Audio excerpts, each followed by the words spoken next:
आपको बता दें कि गहलोत कैबिनेट की बैठक खत्म हो गई है। मंत्रिपरिषद की बैठक उसके बाद शुरू हुई है। प्रदेश के प्रभारी सुखजिंदर सिंह रंधावा भी सीएम हाउस पहुंचे हैं।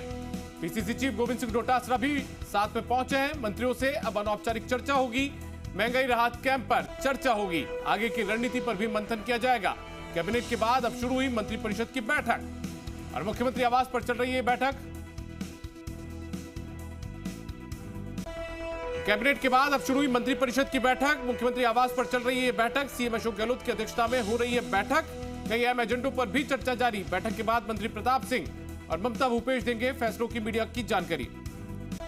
और शशि मोहन शर्मा हमारे सहयोगी लाइव जुड़ गए, उनका रुख करते हैं। शशि, कैबिनेट की बैठक खत्म हो चुकी है, मंत्रिपरिषद की बैठक अब चल रही है। क्या कुछ प्रस्ताव इसमें शामिल किए गए थे जिन पर मंथन इस बैठक के दौरान किया गया है? दीपक, आज की कैबिनेट की बैठक बहुत महत्वपूर्ण इस लिहाज से मानी जा सकती है कि पिछले दिनों जो आंधी, बेमौसम बरसात, अंधड़ से जो नुकसान हुआ, खासतौर से किसानों का और पशुपालकों का, उसकी भरपाई कैसे की जा सके, आपदा राहत विभाग के जरिए क्या प्रस्ताव लाए जा सकते हैं, उन सब के ऊपर मंथन हुआ है। सरकार मंत्रिपरिषद की बैठक में इस पर चर्चा करेगी, क्योंकि देखिए दो अहम पहलू हैं। कैबिनेट की बैठक में सभी मंत्री नहीं थे। मंत्रिपरिषद की बैठक में सभी मंत्री होते हैं, जिनको राज्य मंत्रियों को भी बुलाया जाता है, और उनसे अपने अपने क्षेत्र के और अपने अपने प्रभार वाले जिलों के बारे में फीडबैक भी लिया जाएगा फिजिकल रूप से। हालांकि इससे पहले चर्चा हो चुकी है और मुख्यमंत्री खुद निर्देश दे चुके हैं कि जिसका भी नुकसान हुआ उसकी भरपाई किस तरीके से की जा सकती है, इसके लिए पूरा प्रस्ताव बनाया जाए। एक महत्वपूर्ण बात, प्रदेश प्रभारी सुखजिंदर रंधावा और पीसीसी चीफ गोविंद सिंह डोटासरा भी सीएम आवास पहुंच गए हैं। वो भी मंत्रियों के साथ में बैठक करेंगे, चर्चा करेंगे। लेकिन दो अलग अलग हिस्से ये हैं कि कैबिनेट और काउंसिल ऑफ मिनिस्टर्स की बैठक में रंधावा और पीसीसी चीफ नहीं बैठेंगे, क्योंकि जब उनके बैठते ही बैठक अनौपचारिक रूप ले लेगी। उनकी मौजूदगी से पहले जो बैठक होगी वही केवल मंत्रिपरिषद की बैठक है।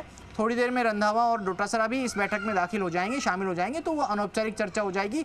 उसमें मंत्रियों को क्या काम दिया जाए, मंत्रियों को काम कैसे करना है, और सरकार के जो महंगाई राहत कैंप लग रहे हैं उनका प्रचार प्रसार, उनकी मॉनिटरिंग, उनको ज़्यादा एक्टिव किस तरीके से मंत्री ला सकते हैं, क्या प्रभारी मंत्रियों के दौरे बढ़ाने की ज़रूरत है, क्या मंत्रियों को खुद के ज़िले में दौरे बढ़ाने की ज़रूरत है, इन सब बातों पर चर्चा होगी। और चुनावी मोड में सरकार भी आ चुकी है, कांग्रेस पार्टी भी आ चुकी है, बीजेपी भी आ चुकी है, और प्रदेश में जो दूसरे राजनीतिक दल हैं, चाहे आप आरएलपी, आम आदमी पार्टी, इनको भी मान लीजिए, वो भी अब सभी इलेक्शन मोड में काम कर रहे हैं। तो इलेक्शन जीतने के लिए क्या करना होगा, इस पर मंत्रियों से फौरी फीडबैक प्रदेश प्रभारी सुखजिंदर रंधावा भी लेंगे, पीसीसी चीफ गोविंद सिंह डोटासरा और मुख्यमंत्री भी चर्चा करेंगे।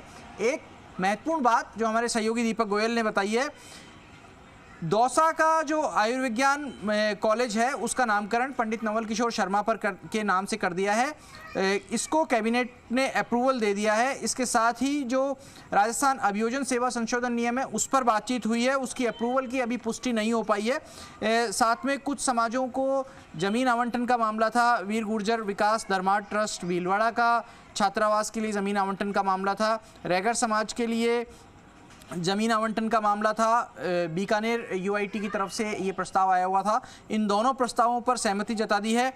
कुछ प्रस्ताव ऐसे हैं जो वित्त विभाग के हैं, इनमें 4 प्रस्ताव वेतन रिव्यू के हैं और कुछ पेंशन रिव्यू के हैं, तो इनके ऊपर भी सहमति बन गई है। थोड़ी देर में पुष्टि की जानकारी भी जब कैबिनेट की ब्रीफिंग मंत्री प्रताप सिंह खाचरियावास और ममता भूपेश करेंगे तो वो देंगे। इसके साथ विधिक सेवा नियमों में संशोधन, विविध सेवा नियमों में संशोधन की बात आई है। डीओपी A2 की तरफ से जो ड्राइवर की पोस्ट की भर्ती होती है उसके लिए जो योग्यता है वो 10वीं कक्षा कर दी गई है। पहले ये 8वीं कक्षा होती थी। साथ में सभी विभागों के जो ड्राइवर होते हैं उनका एक ही पदनाम किया जाएगा।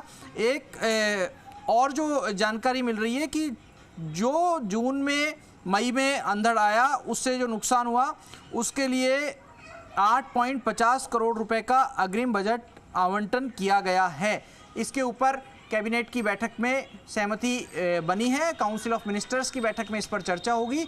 और रंधावा आज दिन में भी बोल चुके थे कि आगामी दिनों में पार्टी की किस मोड में रहेगी, कैसे काम को रफ्तार मिले, कैसे सरकार के काम को ज़्यादा से ज़्यादा प्रचार मिले, संगठन में रफ्तार रहे, इन सब बातों पर चर्चा होगी। एक चीज़ दीपक इसमें हम जोड़ना चाहेंगे, कल प्रदेश प्रभारी सुखजिंदर रंधावा कांग्रेस के वॉर रूम में बैठक लेंगे। पिछले दिनों कई मंत्रियों ने, विधायकों ने रंधावा से समय मांगा था, तो उन मंत्रियों विधायकों के साथ में रंधावा की बैठक होगी, चर्चा होगी। 8 जून को सह प्रभारियों के साथ में भी वो फीडबैक लेंगे। कल अमृता धवन जो सह प्रभारी हैं, जयपुर जिले का प्रभार उनके पास में है, अलवर का प्रभार है, दौसा का है, इस तरीके से 8 जिले हैं उनके पास में, वो जयपुर पहुंच रही है। 8 जून को तीनों सह प्रभारियों के साथ में रंधावा बातचीत करेंगे। जी दीपक। चलिए शशि, बहुत बहुत शुक्रिया आपका इस तमाम जानकारी